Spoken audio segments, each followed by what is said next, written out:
कांग्रेस नेता पवन खेड़ा जी इस वक्त हमारे साथ जुड़ गए हैं। सर, आज सुबह सुबह दिल्ली की सड़कों पर दिखाई दिया, जो दिल्ली सरकार के मंत्री भी हैं, साथ ही दिल्ली की मुख्यमंत्री आतिशी भी सड़कों का निरीक्षण करते हुए नजर आई। मॉर्निंग वॉक तो नहीं, लेकिन सुबह सुबह का निरीक्षण उन्होंने किया। क्या कुछ आप कहेंगे? 10 साल पहले कर लिया होता, 10 साल में लगातार किया होता तो आज दिल्ली की सड़कों की हालत नहीं होती। जो शीला दीक्षित जी की सरकार में सड़कें बनी, फ्लाईओवर्स बने, मेट्रो बनी, उसका रखरखाव तक पिछले 10 साल में नहीं हुआ। अब कौन जिम्मेदार है?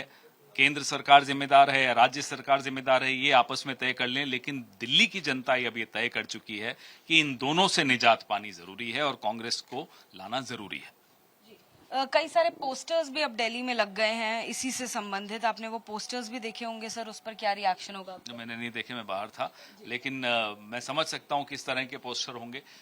बात यह है कि दिल्ली के लोगों को इस बात के जवाब नहीं मिल पा रहा है इन सवालों का कि पिछले 10 साल में सिर्फ छींटाकशी, सिर्फ नूरा कुश्ती, सिर्फ आपस में एक दूसरे को ब्लेम गेम के अलावा और कुछ नहीं हासिल हुआ दिल्ली के लोगों को।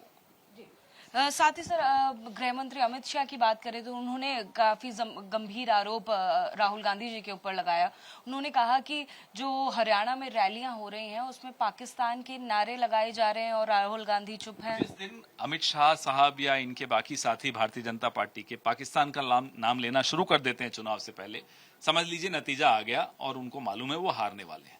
ये पाकिस्तान की शरण में बार बार जाने की आदत भारतीय जनता पार्टी की अटल जी के वक्त इतनी नहीं होती थी, मोदी जी के वक्त सबसे ज्यादा है। हम ये जानना चाहते हैं कि आपका ये पाकिस्तान प्रेम क्यों है इतना नाम तो पाकिस्तान का पाकिस्तानी नहीं लेते जितना आप लोग लेते हो।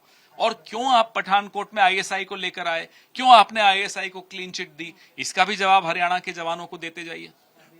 साथ ही अमित शाह जी ये भी कह रहे हैं कि जो खड़गे जी ने बयान दिया अपनी उम्र को लेकर भी, वो कहीं ना कहीं डिस्टेस्टफुल था, डिसग्रेसफुल था, और वो ये चाहते हैं कि खड़गे जी 100वां अपना जन्मदिन जब मनाएं तो प्रधानमंत्री को तब भी प्रधानमंत्री के रूप में नरेंद्र मोदी को देखें।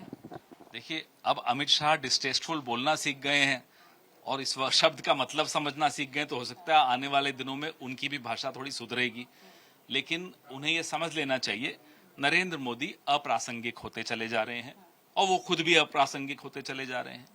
हमें नरेंद्र मोदी से नफरत नहीं है, हमें देश से मोहब्बत है, और जिसको भी देश से मोहब्बत होगी वो इस देश को नरेंद्र मोदी और अमित शाह के चंगुल से निकालना चाहेगा। ये मुझे लगता है बहुत अच्छी बात खड़गे साहब ने कही। असम के मुख्यमंत्री हेमंत बिस्वा शर्मा वो बोल रहे हैं कि जब भारत के प्रधानमंत्री ओबीसी हैं तो लीडर ऑफ ऑपोजिशन ओबीसी क्यों नहीं। साथ ही वो ये भी सवाल उठा रहे हैं कि पहले आप संविधान लेकर घूम रहे थे, अब आप संविधान क्यों नहीं लेकर आ रहे। एक और चीज वो बोल रहे हैं, बड़ा आरोप ये भी लगा रहे हैं कि उनके डीएनए में ही एंटी हिंदू है। कांग्रेस के अध्यक्ष दलित हैं तो बीजेपी भी अपना अध्यक्ष पहले दलित बनाए। ये कैसी वाहियात बातें करने की आदत इनको जब से भाजपा में चले गए हो गई है। इतनी हल्की बातें करने लग गए हैं और मूर्खतापूर्ण बात करते हैं कि लगता ही नहीं है कि किसी प्रदेश के मुख्यमंत्री हैं। मुझे बड़ी दया आती है आसाम के लोगों पर कि ऐसा बेवकूफ मुख्यमंत्री उन्होंने चुन लिया। बीजेपी का ये भी कहना है सर, सुरजेवाला जी ने जो कल बयान दिया, ब्राह्मण समाज को कहीं ना कहीं एक मैसेज दिया, उसमें कहना है कि ब्राह्मणों का वोट इस तरह से कैश नहीं कर पाएंगे और ये कहीं ना कहीं कांग्रेस की ओछी और गंदी राजनीति है। नहीं है, बात ये है कि आपने दो लोगों ने कब्जा कर रखा है भारतीय जनता पार्टी को, अमित शाह और नरेंद्र मोदी। बाकी सबको अप्रासंगिक करने की कोशिश अपनी ही पार्टी के भीतर।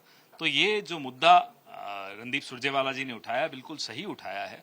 हर जाति के नेता, हर इलाके के नेता को आप अप्रासंगिक करते चले जा रहे हो। कोई मुख्यमंत्री 5 साल से ज्यादा चला गया, 10 साल नहीं होने देंगे उसके, आप उसको हटा दोगे। आप ये क्यों करते हो हमें समझ में आता है, क्योंकि आप अपनी लकीर लंबी नहीं कर पाते तो बाकियों की लकीरें छोटी करते चले जाते हो। ये नहीं बर्दाश्त होता। देखिए, तमाम रेलेवेंट मुद्दों पर हमने सभी सवाल किए। पवन खेड़ा जी को आपने सुना। कैमरामैन मनीष के साथ Ajatika Singh, ABP news, Delhi. For exclusive and insightful videos, subscribe to our new channel, ABP Live Premium.